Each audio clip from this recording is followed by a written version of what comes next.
I test rode 14 EMTBs at this year's Sea Otter Classic, and I'm here to give you my first impressions on all 14 bikes, who these bikes are built for, and tips on what to expect and how to demo an EMTB. Welcome to Frankie's EMTB channel. Welcome to part 3 of our test ride first impression series. And today we are taking a look at 4 lightweight e-bikes: Nebo Peak, Orbea Rise, Giant Trans-X Elite, Turbo Levo SL with the 1.2 motor. My advice to you on demoing is bring a set of your own pedals, pads, helmet, so you can feel as comfortable as you can on your demo day. This allows you to focus on the bike and how it rides. Head over onto gravitycartel.com, get some Spank Reboot pedals, pads, whatever you need for those demo days. Use my code Frankie's EMTB15.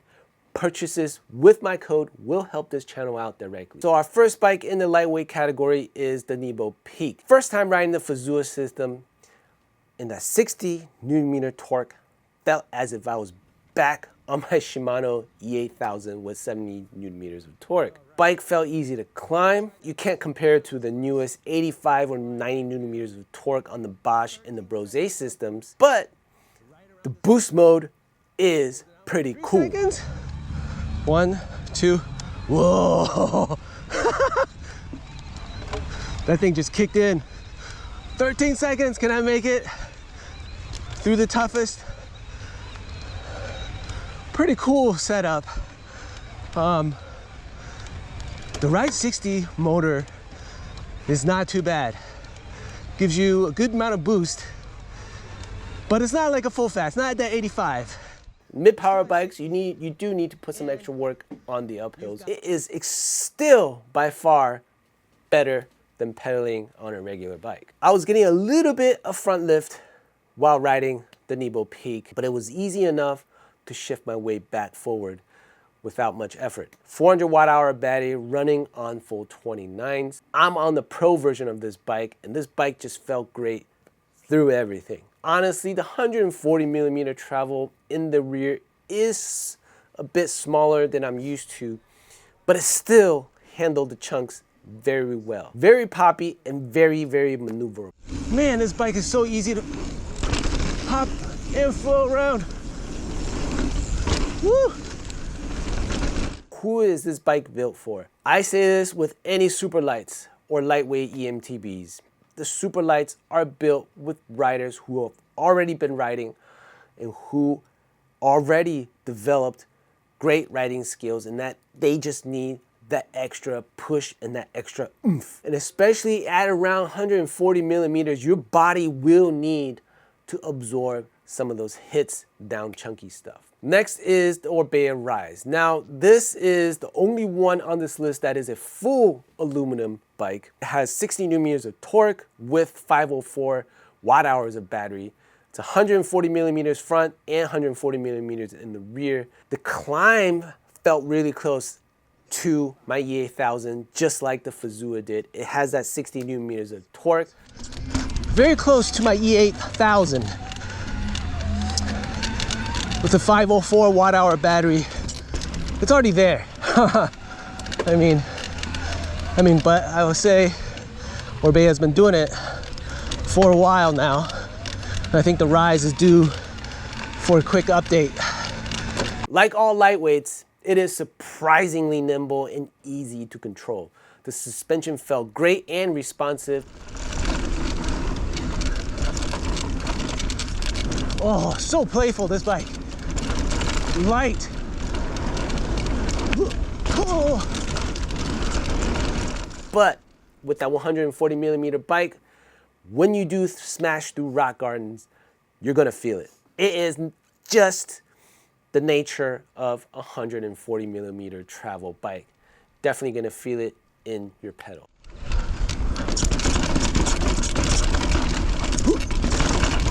Woo. Definitely more trail bike, and but overall extremely playful through flow sections and light for being in an aluminum frame. And who is this bike for? I would say it is a great all-arounder. You have that 60 newton meters of torque. It's not too low, and it has a big battery of 504 watt hours. There's some great discounts going on this version of the Orbea Rise, the Gen 1. The Gen 2 just came out yesterday as of recording this video. So if you're looking at that, that one has the full power, but the one we tested is that 60 newton meter EP801 RS tune. A reoccurring theme is that for a lightweight bike, I really do not recommend anyone who regularly rides with larger groups. In my observation, bigger groups tend to ride in full boost, and they want to hit all the trails in one day and with one go. And with the lighter weights, you're gonna suffer and you're gonna hit that battery anxiety much faster when you're in boost mode, and it drains battery that much faster. So it's not recommended if you're riding in bigger groups. But if you're riding solo most of the time, definitely consider that lightweight e-bike. Next is the Giant Transx Advanced Elite. This is another trail bike, 140 millimeters of travel in the rear, 150 millimeters of travel in the front, but with a full-on 85 newton meters of torque for the motor. Now, I've ridden this before with our guest, Nate, in my owner rider review series. This bike, the climb at full boost, is pretty much effortless like the full fats at 85 newton meters of torque. There's no doubt about it. This was the most effortless bike out of the bunch. But I feel like this bike was not as light and playful as the Nebo Peak, but it still felt very capable in terms of handling. Woo! Oh. Super playful bike. Get this gap.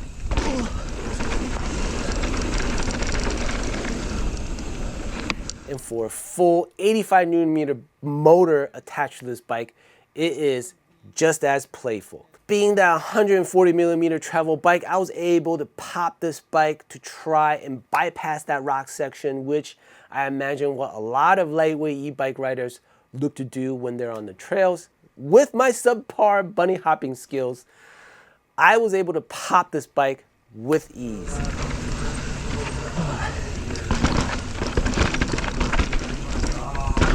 Woo. So, who is this bike built for? With that 85 newton meters of torque, I think this bike is a great all-arounder. You get the best of both worlds, full power with a lightweight frame. And I think it is a great first EMTB to own, especially with that 85 newton meters of torque, and you might not use all that 140 millimeters of travel when you first pick up that bike.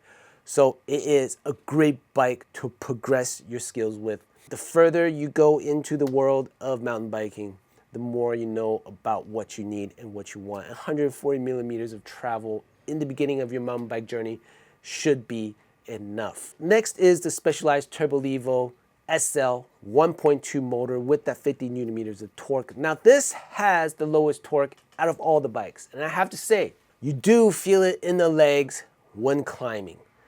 Much more effort into pedaling this. I don't feel like there's enough. I'm pedaling a regular bike, to be honest. And I do myself own a Levo, Turbo Levo. So I try to not be biased into loving this bike, but the suspension and the feel of this bike is probably the best out of the group.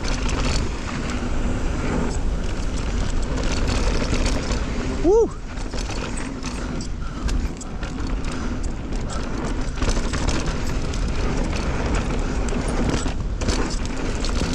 Whoa.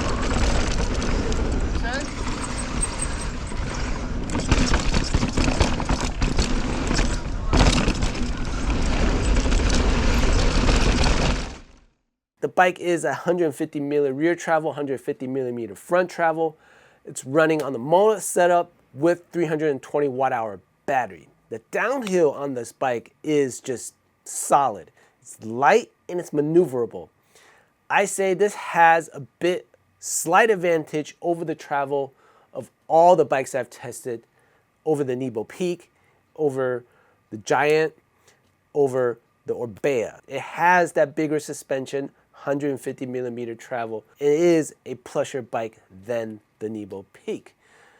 But with that said, it did lack that torque from the motor, as I had to exert much more energy than riding than when I was on the Nebo Peak or that Giant Trans-X Advanced Elite. So who is this bike for? I really think the Specialized Turbo Levo SL is built for that competitive athlete or someone who's already in great physical condition. I would say that the person who would love this bike is looking for some assistance, but still want that high heart rate, high energy output ride. In 2 of my previous videos, I stated that it's just not fair to give a best out of 4 or the best, because these builds come in different tiers as well as different travels and such and so forth. And the only way to be fair is to rate it with the fun factor. Yes, it is subjective, but that is likely what you're going to be experiencing when you're out there in a demo day with different bikes, different setups, different tiers. The only way that I feel is fair is to base it on the fun factor. And guys, this was a very, very hard decision. I mean, every video I did is a very, very hard decision. So coming in at number 4 is the Specialized Turbo Levo SL. Number 3, the Orbea Rise. Number 2, Giant Trans-X Advanced Elite.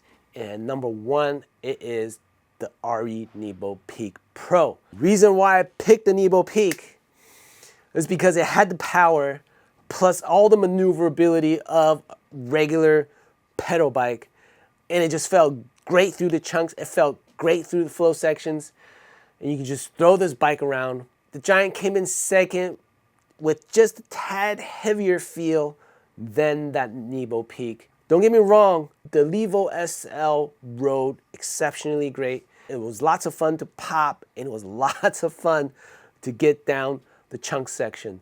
But the climbing did suffer, and it was a lot easier to get up the hill with the Nebo Peak in the Trans-X Advanced Elite. So I hope you guys enjoyed this mini first ride impressions test ride series at Sea Otter. I'm planning on hitting up Bentonville this year in October for Outer Bike to do some more test riding on e-bikes. Please drop in the comments what bike you all want to see me test ride and review. Hit that like and subscribe if you haven't already. See you all on the next one.